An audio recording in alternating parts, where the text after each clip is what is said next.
ಮಾಡ್ತಾ ಇರಲಿಲ್ಲ. ಸಣ್ಣ ಮಕ್ಕಳಿಗೆ ಜ್ವರ ಬಂದರೆ, ನೆಗಡಿ ಬಂದರೆ, ಬೇದಿಯಾದರೆ, ಇಂಥ ಕಾಯಿಲೆಗಳು ಬಂದರೆ ಮುದ್ದೆ ತಿನ್ಸಕ್ಕೆ ಆಯ್ತಾ ಇರಲಿಲ್ಲ. ನಮ್ಮ ಮನೆಯಲ್ಲೂ ಕೂಡ ನೀರಾವರಿ ಜಮೀನುಗಳಿದ್ರೂ ಕೂಡ ನಾವು ಕೂಡ ಪ್ರತಿದಿನ ಮುದ್ದೆ ತಿನ್ನಬೇಕಾಗಿತ್ತು. ಜೋಳದ ಮುದ್ದೆ ಅಥವಾ ರಾಗಿ ಮುದ್ದೆ. ನಮ್ಮನೆ ಪಕ್ಕದಲ್ಲಿ ಇದ್ದವರು ಪಾಪ ಬಡವರು,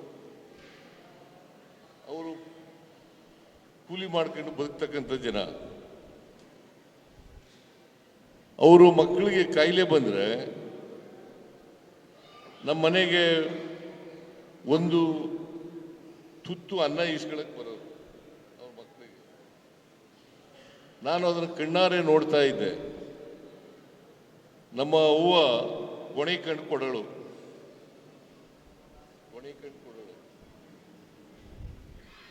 ನಾನು ಮುಖ್ಯಮಂತ್ರಿ ಆದಮೇಲೆ ಕರ್ನಾಟಕ ಹಸಿವು ಮುಕ್ತ ರಾಜ್ಯ ಆಗಬೇಕು, ಮತ್ತೆ ಯಾರೂ ಕೂಡ ಯಾರ ಮನೆ ಬಾಗಿಲಿಗೂ ಹೋಗಿ ಕೈ ಒಡ್ಡಬಾರ್ದು, ಒಂದು ತುತ್ತ ಅನ್ನಕ್ಕೆ ಕೈ ಒಡ್ಡಬಾರ್ದು ಅಂತ ತೀರ್ಮಾನ ಮಾಡಿದೆ. ಅದಕ್ಕೋಸ್ಕರನೇ ಅನ್ನಭಾಗ್ಯದ ಕಾರ್ಯಕ್ರಮದ ಮೂಲಕ 5 kg ಅಕ್ಕಿಯನ್ನು ಪುಕ್ಕಟ್ಟಿಯಾಗಿ ಕೊಡ್ತಾ ಇದ್ದೆ. ಆಮೇಲೆ 7 kg ಮಾಡಿದೆ. ಕೊನೆ 1 ವರ್ಷ ಇರುವಾಗ 7 kg ಮಾಡಿದೆ. ಬಸವರಾಜ ಬೊಮ್ಮಾಯಿ ಅದನ್ನು ಮತ್ತೆ 5 kg ಇಳಿಸ್ಬಿಟ್ರು. ನಾನು ಯಾಕೆ ಈ ಮಾತನ್ನು ಹೇಳ್ತಾ ಇದ್ದೀನಿ ಅಂತಂದರೆ, ಕರ್ನಾಟಕದಲ್ಲಿ ಯಾರು ಕೂಡ ಹಸಿದು ಮಲಗಬಾರದು. ಇನ್ನೊಬ್ಬರ ಮನೆ ಹತ್ರ ಹೋಗಿ ಒಂದು ತುತ್ತು ಅನ್ನಕ್ಕೋಸ್ಕರ ಕೈ ಒಡ್ಡಬಾರದು. ಇದು ಕರ್ನಾಟಕ ರಾಜ್ಯದಲ್ಲಿ ಎಲ್ಲ ಕಡೆ ಇರಬೇಕು ಅಂತೇಳಿ ಕರ್ನಾಟಕ ರಾಜ್ಯದ ಎಲ್ಲ ಬಡತನ ರೇಖೆಯಿಂದ ಕೆಳಗಡೆ ಇರ್ತಕ್ಕಂಥವರೆಲ್ಲರಿಗೂ ಕೂಡ ಅನ್ನಭಾಗ್ಯ ಕಾರ್ಯಕ್ರಮವನ್ನು ಜಾರಿ ಮಾಡ್ತಕ್ಕಂಥ ಕೆಲಸವನ್ನು ಮಾಡಿದೆ.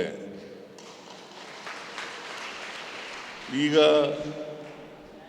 2023 ಮತ್ತೆ ಅಧಿಕಾರಕ್ಕೆ ಬಂದ ಮೇಲೆ ಇನ್ನೂ 5 kg ಅಕ್ಕಿ ಕೊಡ್ತಕ್ಕಂಥ ಕೆಲಸವನ್ನು ಮಾಡಿದೆ. ಇದರ್ಥ ಯಾಕೆ ಮಾಡಿದೆ ಅಂತಂದರೆ, ಹೊಟ್ಟೆ ತುಂಬ ಊಟ ಮಾಡಬೇಕು. ಕರ್ನಾಟಕದಲ್ಲಿ ಹಸಿವು ಮುಕ್ತ ರಾಜ್ಯ ಆಗಬೇಕು. ಇದಕ್ಕೋಸ್ಕರ ಈ ಕಾರ್ಯಕ್ರಮವನ್ನು ಜಾರಿಗೆ ತಂದದ್ದು ಅಂತಕ್ಕಂಥ ಮಾತುಗಳನ್ನು ತಮಗೆ ತಿಳಿಸಲಿಕ್ಕೆ ಬಯಸ್ತಾ ಇದ್ದೇನೆ. ಅದಕ್ಕಿಂತ ಮೊದಲು ಫುಡ್ ಸೆಕ್ಯೂರಿಟಿ ಆಕ್ಟ್, ಈ ಕಾಯ್ದೆಯನ್ನು ತಂದಂಥವರು ಮನಮೋಹನ್ ಸಿಂಗ್ರವರು, ಭಾರತೀಯ ಜನತಾ ಪಕ್ಷ ಅಲ್ಲ. ಈಗ ಭಾರತೀಯ ಜನತಾ ಪಕ್ಷದವರು ಎಲ್ಲ ಕಡೆ ಹೇಳ್ಕ ತಿರುಗಾಡ್ತಾರೆ, ನರೇಂದ್ರ ಮೋದಿಯವರು 5 kg ಅಕ್ಕಿಯನ್ನು ಪುಕ್ಕಟೆ ಕೊಡ್ತಕ್ಕಂಥ ಕೆಲಸವನ್ನು ಮಾಡಿದ್ರು ಅಂತ. ಇದು ಸುಳ್ಳು.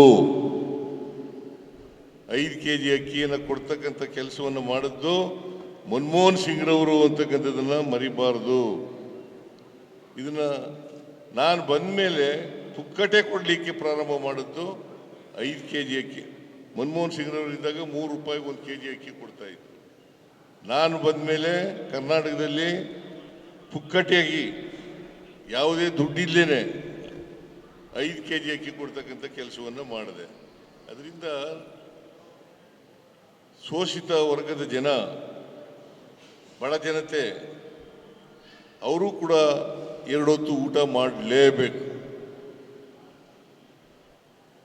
2 ಹೊತ್ತು ಊಟ ಮಾಡಲಿಕ್ಕೆ ತೊಂದರೆ ಪಡಬಾರದು ಅಂಥೇಳಿ ಅವರು ಕೂಲಿ ಮಾಡಿ ಬೇರೆ ಸಾಂಬಾರು ಮತ್ತು ಬೇರೆ ಪದಾರ್ಥಗಳನ್ನೆಲ್ಲ ತಗೊಂಡು, ಕಾಳು ಕಡ್ಡಿ ಎಲ್ಲ ತಗೊಂಡು ಜೀವನ ಮಾಡಬೇಕು ಅನ್ನೋ ಕಾರಣಕ್ಕೋಸ್ಕರ ಈ ಕಾರ್ಯಕ್ರಮವನ್ನು ಜಾರಿ ಮಾಡಿದ್ದು ಅಂತಕ್ಕಂಥ ಮಾತುಗಳನ್ನು ಹೇಳಲಿಕ್ಕೆ ಬಯಸ್ತೇನೆ. ಅದಕ್ಕೋಸ್ಕರನೇ ನಾನು ಹಿಂದೆ ಮುಖ್ಯಮಂತ್ರಿ ಆಗಿರುವಾಗ 165 ಭರವಸೆಗಳಲ್ಲಿ 165 ಭರವಸೆಗಳಲ್ಲಿ 158 ಭರವಸೆಗಳನ್ನು ಈಡೇರಿಸಿದ್ದೇವೆ.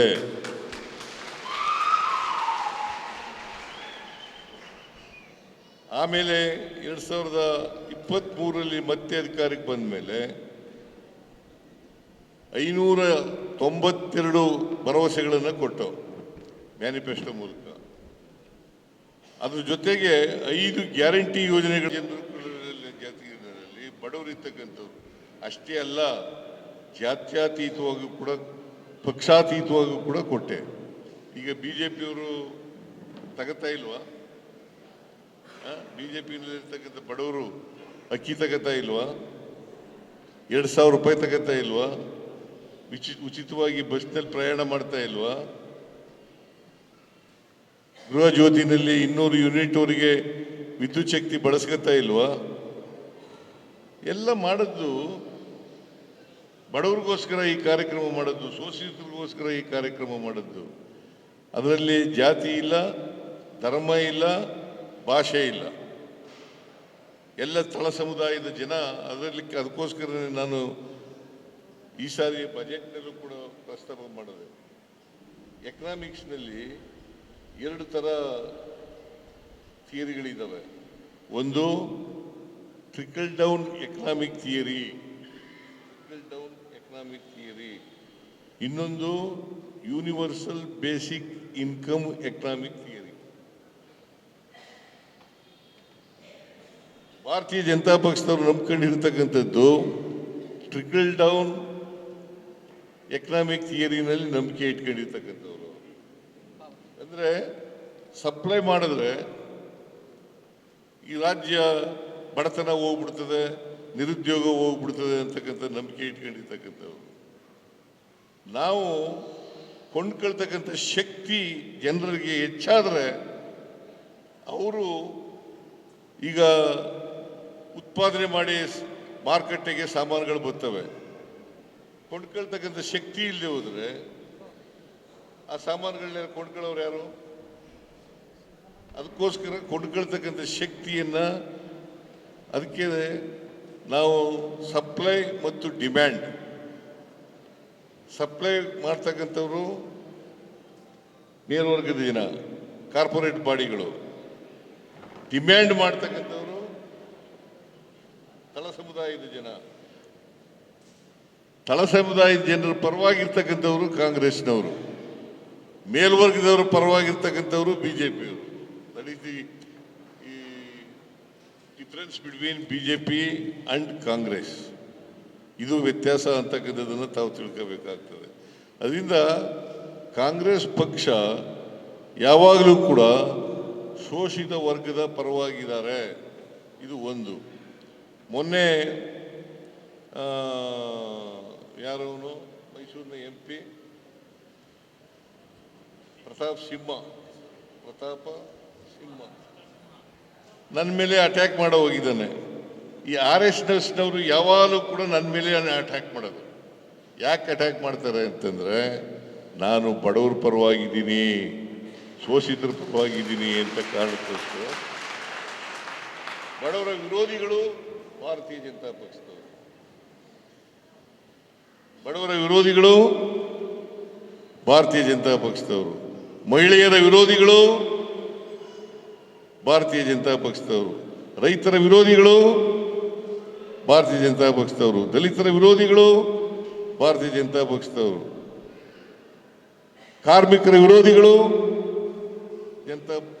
ಭಾರತೀಯ ಜನತಾ ಪಕ್ಷದವರು, ಮತ್ತೆ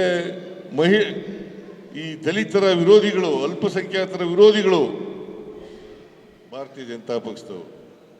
ಅದಕ್ಕೋಸ್ಕರನೇ ಒಂದು, ನಾನು ಹಿಂದುಳಿದ ಜಾತಿಗೆ ಸೇರಿದಂಥವನು ಅನ್ನೋ ಕಾರಣಕ್ಕೋಸ್ಕರ, ಹಿಂದುಳಿದ ವರ್ಗಕ್ಕೆ ಸೇರಿದಂಥವನು ಅನ್ನೋ ಕಾರಣಕ್ಕೋಸ್ಕರ.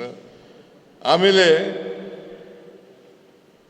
ಕರ್ನಾಟಕದಲ್ಲಿ ಹೆಚ್ಚು ಕಾಲ ಮುಖ್ಯಮಂತ್ರಿಯಾಗಿ ಇದ್ದೀನಿ ಅನ್ನೋ ಕಾರಣಕ್ಕೋಸ್ಕರ ಭಾರತೀಯ ಜನತಾ ಪಕ್ಷದವ್ರು ಯಾಕೆ ಅಟ್ಯಾಕ್ ಮಾಡ್ತಾರೆ ನನ್ನನ್ನು ವೈಯಕ್ತಿಕವಾಗಿ ಅಂತಂದರೆ, ಈ ಕಾರಣಕ್ಕೋಸ್ಕರ ಹೆಚ್ಚು ವರ್ಷಗಳ ಕಾಲ ಮುಖ್ಯಮಂತ್ರಿಯಾಗಿದ್ದಾನೆ ಅಂತಕ್ಕಂಥ ಕಾರಣಕ್ಕೋಸ್ಕರ. ಜೊತೆಗೆ ಶೋಷಿತ ವರ್ಗಗಳ ಪರವಾಗಿದ್ದಾನೆ, ಶೋಷಿತ ವರ್ಗಗಳ ಪರವಾಗಿರಬಾರದು, ಅಸಮಾನತೆಯನ್ನು ನಿವಾರಣೆ ಮಾಡಲಿಕ್ಕೆ ಕೊಟ್ಟಿದ್ದಾರೆ, ಎಲ್ರಿಗೂ ರಕ್ಷಣೆಯನ್ನು ಕೊಡ್ತಕ್ಕಂಥ ಕೆಲಸವನ್ನು ಮಾಡ್ತಾ ಇದ್ದಾರೆ. ಆದ್ದರಿಂದ ಈ ಮುಖ್ಯಮಂತ್ರಿ ಸೋಲಿಸಬೇಕು ಅನ್ನೋ ಕಾರಣಕ್ಕೋಸ್ಕರವಾಗಿ ನಿನ್ನೆ ಪ್ರತಾಪ್ ಸಿಂಹನ ಮೂಲಕ ಮಾಡಿಸಿದ್ದಾರೆ RSSನವರು ಮನುವಾದಿಗಳು. ಅಲ್ಲದ್ರೆ ನನ್ನ ಮೇಲೆ ಯಾಕೆ ಏನಂತ ಮಾಡ್ತಾರೆ ಆರೋಪ ಏನು ಮಾಡೋಕ್ಕೆ ಮಾಡ್ತಾರೆ? ನನ್ನ ಮೇಲೆ ಆರೋಪ ಮಾಡೋಕ್ಕೆ ಏನಿದೆ? ನಾನು ಭ್ರಷ್ಟ ಅಥವಾ ಏನು ಕೆಲಸ ಮಾಡಿಲ್ವಾ? ಅವರು 9 ವರ್ಷ ಅಧಿಕಾರದಲ್ಲಿದ್ದಾರೆ. 9 ವರ್ಷದಲ್ಲಿ ಏನು ಮಾಡಿದ್ದೀವಿ ಅಂತ ಹೇಳ್ತಾರೆ. 9 ವರ್ಷದಲ್ಲಿ ಏನು ಮಾಡಿದ್ದೀವಿ? ಓಲಿ ಇಂದಿನ 5 ವರ್ಷ ಬಿಟ್ಬಿಡೋಣ. ಈಗ 4 ವರ್ಷ ಇದ್ರಲ್ಲ, 19ರಿಂದ 23ರವರೆಗೆ ಏನು ಮಾಡಿದ್ರು? ಏನಾದ್ರು ಮಾಡಿದ್ರೆ ಜನರ ಮುಂದೆ ಹೇಳ್ಬೇಕಲ್ಲ, ಜನರ ಮುಂದೆ ಹೇಳ್ಬೇಕಲ್ಲ, ಇಂತಿಂತವೆಲ್ಲ ಕೆಲಸ ಮಾಡಿದೀವಪ್ಪ, ನಮ್ಗೆ ಓಟ್ ಕೊಡಿ ಅಂತ ಕೇಳಬೇಕು. ಅದ್ರ ಬದಲು ಸಿದ್ದರಾಮಯ್ಯನ ಅಟ್ಯಾಕ್ ಮಾಡೋದು.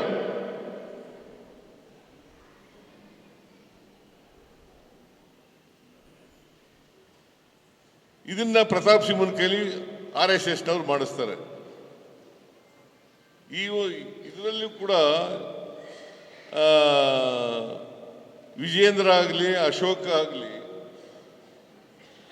ಅಸೆಂಬ್ಲಿನಲ್ಲಿ ಮಾತನಾಡೋದು ಬಜೆಟ್ ಬಗ್ಗೆ ಮಾತಾಡಲ್ಲ, ಸರ್ಕಾರದ ಕಾರ್ಯಕ್ರಮಗಳ ಬಗ್ಗೆ ಮಾತಾಡಲ್ಲ, ಸಿದ್ಧಾಂತದ ಬಗ್ಗೆ ಮಾತಾಡಲ್ಲ, ಮಾತಾಡೋದು ವೈಯಕ್ತಿಕವಾಗಿ ಮಾತಾಡ್ತಾರೆ. ಇದನ್ನ ತಾವು ಅರ್ಥ ಮಾಡ್ಕೋಬೇಕಾಗ್ತದೆ. ಅದಕ್ಕೋಸ್ಕರ ತಾವೆಲ್ಲರೂ ಕೂಡ ಮೇಟಿಯವರು, HY ಮೇಟಿಯವರು ಒಬ್ಬ ಹಿಂದುಳಿದ ವರ್ಗಕ್ಕೆ ಸೇರಿದಂಥ ಶಾಸಕರಾಗಿದ್ದರು. ಅವರು ಯಾರನ್ನೂ ಕೂಡ ದ್ವೇಷಿಸ್ತಿರ್ಲಿಲ್ಲ, ಅಜಾತ ಶತ್ರು.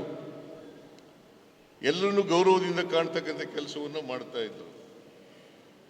ಅವರು ಕ್ಷೇತ್ರದ ಅಭಿವೃದ್ಧಿ ಮಾಡ್ತಕ್ಕಂಥ ಕೆಲಸವನ್ನು ಮಾಡ್ತಾ ಇದ್ರು. ಸೊ ಅಂಥವರನ್ನ ಆ ಕ್ಷೇತ್ರದಲ್ಲಿ ಹಿಂದುಳಿದ ವರ್ಗದವರು ಇರಬಾರ್ದು ಅನ್ನೋ ಕಾರಣಕ್ಕೋಸ್ಕರ ಸೋಲಿಸಲೇಬೇಕು ಅಂತೇಳಿ ಪಣ ತೊಟ್ಟು ನಮ್ಮ ಮೇಲೆ ಇಲ್ಲಸಲ್ಲದ ಆರೋಪಗಳನ್ನು ಮಾಡಿ ಈ ಚುನಾವಣೆಯಲ್ಲಿ ಅಪಪ್ರಚಾರ ಮಾಡ್ತಾ ಇದ್ದಾರೆ. ಇದಕ್ಕೆ ತಕ್ಕ ಉತ್ತರವನ್ನು ಕೊಡಲಿಕ್ಕೆ ಶಕ್ತಿ ಇರ್ತಕ್ಕಂಥದ್ದು ನಿಮಗೆ.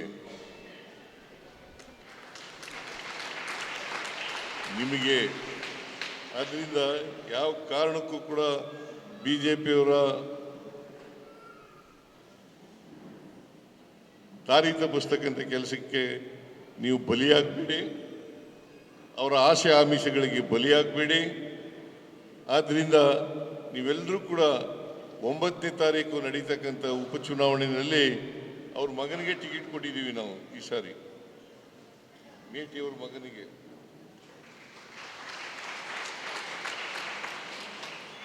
ಎಲ್ಲರೂ ಕೂಡ ಒಗ್ಗಟ್ಟಾಗಿ ಕೆಲಸ ಮಾಡ್ತಾ ಇದ್ದಾರೆ. ಕಾಂಗ್ರೆಸ್ ಪಾರ್ಟಿನಲ್ಲಿ ಒಬ್ರು. ಅದಕ್ಕೋಸ್ಕರ ನೀವೆಲ್ಲರೂ ಕೂಡ ನಾನು ಒಂದು ಮನವಿಯನ್ನು ನಿಮ್ಮಲ್ಲಿ ಮಾಡೋದೇನಪ್ಪ ಅಂತಂದ್ರೆ, ಈ ಸಾರಿ ಕಾಂಗ್ರೆಸ್ ಸರ್ಕಾರ ಗಟ್ಟಿಯಾಗಿ ಉಳಿಬೇಕು. ಕಾಂಗ್ರೆಸ್ ಸರ್ಕಾರ, ನಾನು ಈ ರಾಜ್ಯದ ಮುಖ್ಯಮಂತ್ರಿ. ಅದಕ್ಕೋಸ್ಕರ ಈ ಬಾಗಲಕೋಟೆಯ ಅಭಿವೃದ್ಧಿ ಆಗಬೇಕಾದ್ರೆ ಅದು ಮೇಟಿಯವ್ರ ಮಗನಿಂದ ಮಾತ್ರ ಸಾಧ್ಯವೇ ಬರ್ತಕ್ಕಂಥ ಮಾತುಗಳನ್ನು ಹೇಳಲಿಕ್ಕೆ. ಈಗ BJP ಅಭ್ಯರ್ಥಿ 3 ಸಾರಿ ಶಾಸಕರಾಗಿದ್ದರು. ಏನನ್ನು ಡೆವಲಪ್ ಮಾಡಿದ್ದಾರೆ ಬಾಗಲಕೋಟೆನ? 3 ಸಾರಿ ಶಾಸಕರಾಗಿದ್ದರು. 3 ಸಾರಿ ಶಾಸಕರಾಗಿ ಏನು ಅಭಿವೃದ್ಧಿ ಮಾಡಿದ್ದಾರೆ? ಇದನ್ನ ತಾವು ಅರ್ಥ ಮಾಡ್ಕೋಬೇಕು ಅಂತಕ್ಕಂಥ ಮಾತುಗಳನ್ನು ಹೇಳಿ 9ನೇ ತಾರೀಕು ನೀವೆಲ್ಲರೂ ಕೂಡ ಯಾವ ಕಾರಣಕ್ಕೂ ಕೂಡ BJP ಅಧಿಕಾರಕ್ಕೆ ಬರಬಾರ್ದು, ಶಾಸಕರಾಗಬಾರ್ದು. ನಮ್ಮ ಸರ್ಕಾರ ಇದೆ. ಕಾಂಗ್ರೆಸ್ ಪಕ್ಷದ ಅಭ್ಯರ್ಥಿ ಗೆದ್ದರೆ ಎಲ್ಲ ಅಭಿವೃದ್ಧಿಗಳನ್ನು ಮಾಡಲಿಕ್ಕೆ ಸಾಧ್ಯ ಆಗ್ತದೆ. ನಾನು ಕೂಡ ಬೆಂಬಲಿತನಾಗಿ ಇರಲಿಕ್ಕೆ ಸಾಧ್ಯ ಆಗ್ತದೆ. ಅದರಿಂದ ನೀವೆಲ್ಲರೂ ಕೂಡ 9ನೇ ತಾರೀಕು ಮತಗಟ್ಟೆಗೆ ಹೋಗಿ ಇವರ ಕ್ರಮ ಸಂಖ್ಯೆ ನಂಬರ್ 1 ನಂಬರ್ 1 ಇವರ ಗುರುತು ಹಸ್ತ ಗುರುತಿಗೆ ಓಟ್ ಹಾಕಿ ಇವನ್ನೆಲ್ಲ ಗೆಲ್ಲಿಸಬೇಕು. ಕಾಂಗ್ರೆಸ್ ಪಾರ್ಟಿಯನ್ನು ಉಳಿಸಬೇಕು. ಕಾಂಗ್ರೆಸ್ ಸರ್ಕಾರವನ್ನು ಇನ್ನೂ ಗಟ್ಟಿ ಮಾಡ್ತಕ್ಕಂಥ ಕೆಲಸವನ್ನು ನೀವೆಲ್ಲರೂ ಕೂಡ ಮಾಡಬೇಕು ಅಂತ ನಿಮ್ಮಲ್ಲಿ ಮನವಿ ಮಾಡಿ ನನ್ನ ಮಾತುಗಳನ್ನು ಮುಗಿಸ್ತೇನೆ. ನಿಮ್ಮೆಲ್ಲರಿಗೂ ನಮಸ್ಕಾರ.